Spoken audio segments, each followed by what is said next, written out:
Now, a lot of you are seeing this on my arm for the first time, but our little baby girl, Ella Autumn, was born 13 weeks early, a week ago on Sunday on the 22nd.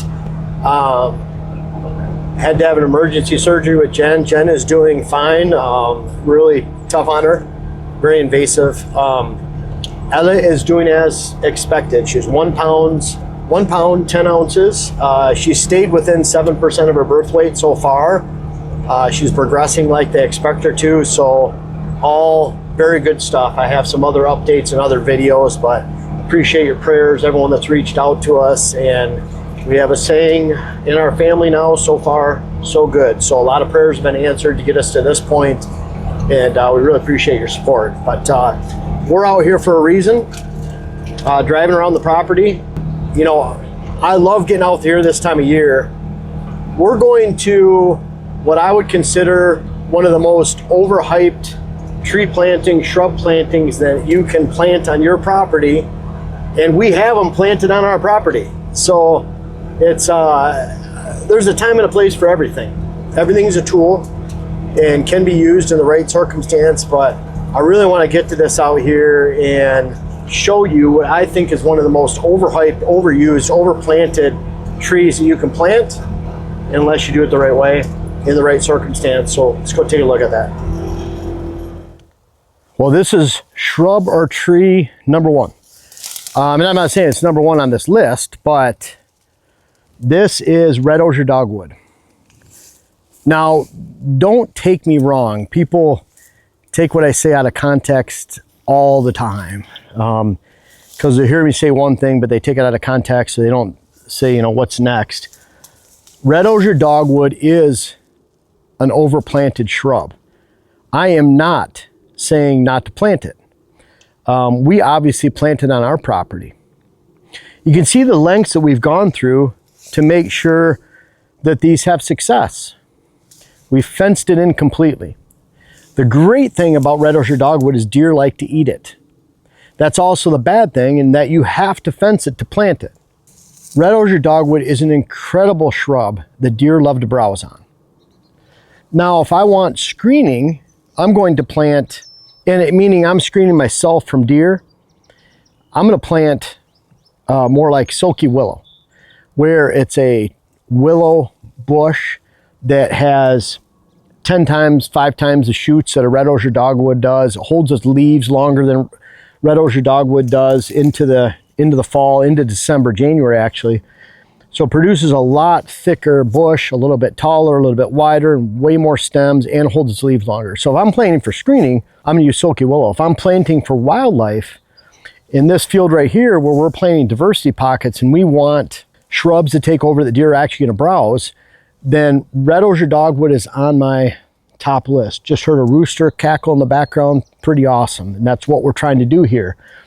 We have pheasants out here, rabbits, and all kinds of stuff.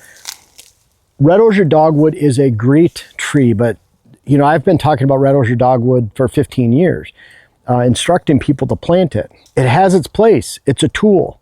It's for food. It's for browse. You have to fence it. In fact, these shrubs right here in this pocket were planted during a drought year. We had to water these 5 gallons a piece 10 times. And this was times 200 shrubs across a mile on the property. So there was a lot of effort that year during drought. I think that was 2023, if I remember correctly, that these were planted. It took a lot of effort to get these to where they're at right now.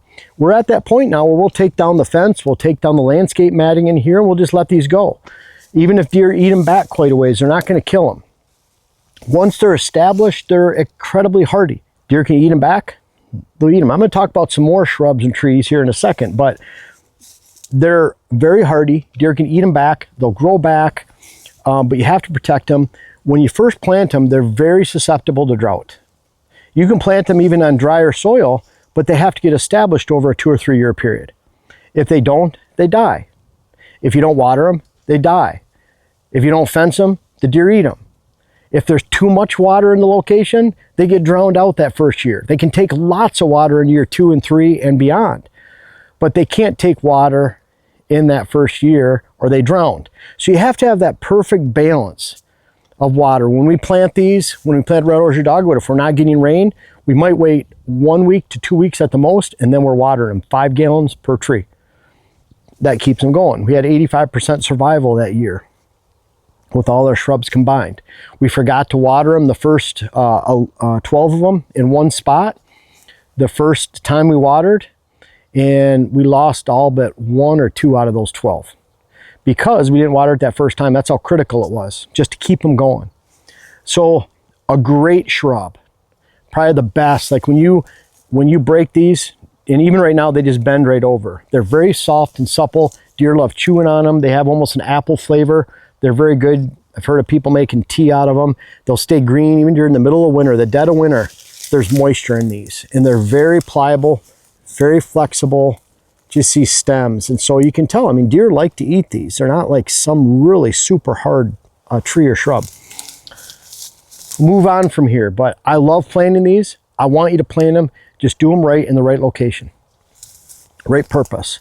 Chestnut trees, I could say we're probably, and we could throw in persimmon trees too, but chestnuts are probably, because we see them planted so often. I asked Dylan before we shot this, how many times have you seen chestnuts produced on client properties that produce actually a chestnut?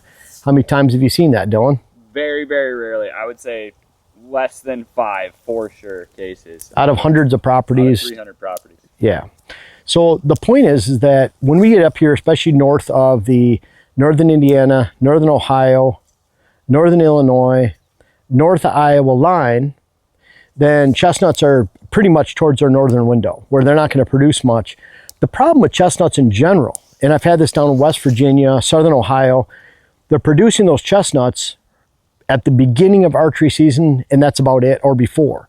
And so by the time you get into mid-October, the rut, they're gone. I've had a property in West Virginia, had 60 trees, incredible production. Trees are have been planted for 12 years, 10 years, 15 years, whatever it was, really successful trees, great production, and they're all gone by the time you get into hunting season. And so that's not a good thing either. And so whether it's timing of the chestnut that's falling, or actually planting them too far north, because these chestnut, when they plant these, when they sell them to you, they'll sell them to you in Saskatchewan. They don't really care. They'll sell them to you because they want you to buy them from them.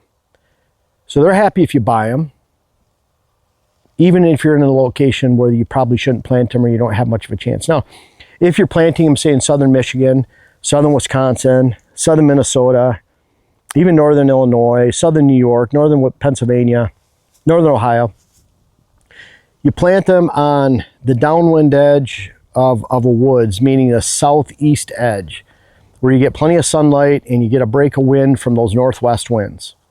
And that's what happens. A lot of these freeze out and die, those chestnuts. They're not meant to be planted in the north. That affects production and it affects the life of the tree too. So you might even have it grow for a few years and then you don't. I would say that it's probably the most overhyped tree or shrub, way more than red osier dogwood on the planet, because when you plant them, again, wrong timing for chestnuts falling. And if you're offering food in August, September, at the expense of your resources that could have been combined and planting something else for the fall, then it's hurting you, because those deer don't need your food in August and September to survive and even grow and even get bigger, because you have so much food at that time. It's really limiting as you get into October, November, December.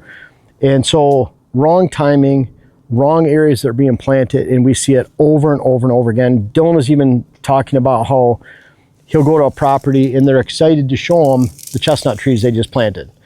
And I'm not saying don't go experiment and have some fun, but there's a lot of other priorities first that will have a higher level of success, like a red osier dogwood. If you want to put this out for diversity pockets in fields, and you have that purpose of getting it to a maturity where you can let those deer come in and then browse because it's offering something in your area you don't have, like we have switchgrass here, we have briars, we have gray dogwood. This is going to be a really high quality browse shrub in this location. Perfect for the match, but it's not a screen, and we did it the right way by fencing it in. And I'll go into third. You have chestnuts are probably number 1, red osier dogwood are up there, and then acorns, oaks. You can put a lot of mass trees in there. They're a complement to a good food plot program and good food program on your property. For example, the aspen we have out in our property here, far more important than any of the white oaks and red oaks we have, and we have a lot of them. I'd trade more aspen, get rid of more oaks. I'm not looking for timber management and boards per foot. I'm looking for quality wildlife tree species, and we'll get way more out of that hardwood regeneration of aspen, 7,000 shoots per acre. It's offering browse all the way from October through March, April, where those acorns are limited in production and they don't have that power to be the browse component for 6 months at a time, just a couple months here and there. And so acorns, people are planting great oaks out around your food plots, whatever. We'll be planting some oaks this year. I like that. I'm not saying not plant oaks, don't plant this. I'm not getting bothered with chestnuts up in our area. We're in southeast Minnesota. To me, in my area, just with my experience level, and I've seen them hundreds of times, just a waste of my time in my area. In your area, you know, on your property, do whatever you want. But if you're counting on it to be the food source, you're going to be sorely mistaken. At the same time, it might not even be appropriate for your area. But when it comes to acorns, I'm not saying don't plant them. We're going to plant some. Red osier dogwood. Please don't misunderstand me. I love red osier dogwood. I've been writing articles probably on it before anybody else did in the hunting industry. So it's something that's very important to me. However, it has its time and place. Planting acorns, oaks, time and place. Chestnuts, fewer time and place. But those are probably my top 3 overplanted. And while we're at it, let's throw Norway spruce in there. Norway spruce, awesome spruce. I love Norway spruce. We haven't planted on our property here. We plant Norway spruce out in the open. You get into baits. If you look up Norway spruce versus white spruce, look at some of the ridiculous threads that people comment on there about which is better. Norway spruce goes faster. White spruce is shade tolerant. Norway spruce, not shade tolerant. Norway spruce, good soil. White spruce, any soil. Bad soil, sandy soil. So they both have their time and place, like a lot of these things we're talking about. Norway spruce seems to get planted too much back in the woods. And Norway spruce out by food plots, we see a lot of browse on them. So if they're next to a food source, they'll get hit pretty hard. Unless you have Norway spruce already growing on the property somewhere, which you might not be planting then in the first place. Dylan, can you think of anything? I'm putting you on the spot. We did not discuss this, but can you think of another tree or shrub that you see planted very often? I think apples can be that too. I was thinking, you know, just when you're planting these trees, put the work in on the front end if you want to protect them and actually have them be successful down the road. And rather than cheaping out, I would put up the right fencing. I would use tree tubes on them if you're doing soft mass trees. And I would spend more per tree rather than buying them on sale at Walmart or Fleet Farm. I would buy them from a local nursery that's developed them for the conditions that your winter throws at them. In a lot of those local nurseries, yeah, you do pay a lot more, but they guarantee their trees. Right. So as long as you water them and you can show that you didn't just leave this and neglect it for 6 months, they'll show it. I would add that with apple trees, I think a lot of people just plant them randomly around the woods. I like a purpose where they're a bow shot in front of a bow stand location, narrowing down that shot, scraping activity by your stand location. But yeah, apple trees we love them. We have them out here on the property all over the place. We haven't needed to plant them.